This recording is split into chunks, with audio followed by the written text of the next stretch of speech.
प्रभु यीशु मसीह के मधुर और मीठे नाम में आज दिनांक 31 जुलाई दिन रविवार को हम आप सब अपम के श्रोताओं का हार्दिक स्वागत करते हैं। आज के दिन के लिए जो वचन है वो लिया गया है यिर्मयाह नबी की पुस्तक उसका 31 अध्याय उसका 4 पद। वचन इस प्रकार से कहता है, हे इस्राएली कुमारी कन्या, मैं तुम्हें फिर से बसाऊंगा, वहाँ तू फिर श्रृंगार करके डब बजाने लगेगी और आनंद करने वालों के बीच में नाचती हुई निकलेगी। परमेश्वर यहोवा कहता है कि आपको वो फिर से बसाएगा। हो सकता है कि जो कुछ भी अतीत में बनाया गया था उसे बीच में रोक दिया गया हो या तोड़ दिया गया हो। यह एक प्रश्न चिन्ह भी हो सकता है कि क्या कभी भवन का पुनर्निर्माण हो सकता है।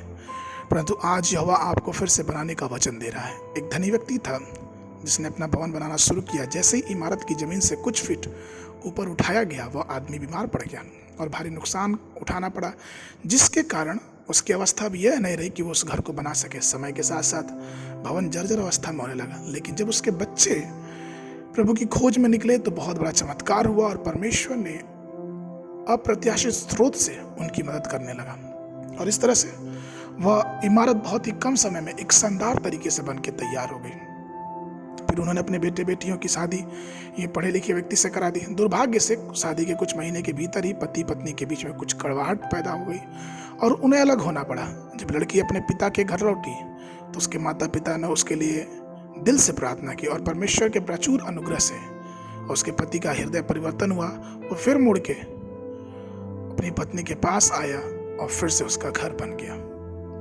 कहने का तात्पर्य है कि परमेश्वर अपने खोजने वाले को आशीष देता है क्योंकि वो अपने समय के अनुसार देता है। यिर्मयाह की पुस्तक उसका 31 अध्याय उसका 4 पद कहता है, हे इस्राएली कुमारी कन्या, मैं तुझे फिर बसाऊंगा, वहां फिर तो श्रृंगार करके डब बजाएगी और आनंद करने वालों के बीच में नाचती निकलेगी।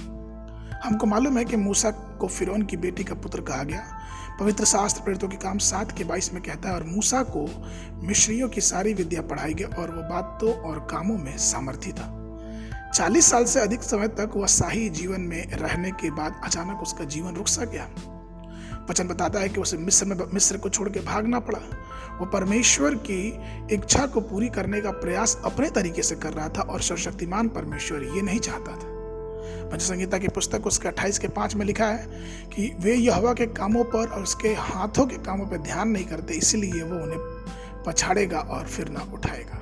परंतु परमेश्वर का धन्यवाद कि मूसा ने परमेश्वर के कामों पर ध्यान दिया और परमेश्वर का अनुग्रह प्राप्त किया जो होरेब पर्वत पर जलती हुई झाड़ी में उसे दिखाई दिया। तो उसका मोआब देश में 40 वर्ष का जीवन व्यतीत करना एक आशीष का कारण बन गया और मूसा की बुलाहट हुई और जिस प्रकार से उसने मूसा ने उस इस्राएलियों का जो घर उजड़ गया था फिर से उन्हें दासवत से छुड़ा के कनान देश में लेके आया जहां से फिर से उनका घर बनाया गया। तो परमेश्वर में प्रिय लोगों, यहोवा हमारे जीवन का पुनर्निर्माण करने के लिए हमेशा ही तैयार है। लेकिन क्या हम उस पुनर्निर्माण के लिए परमेश्वर की ओर देखते हैं कि कहीं और?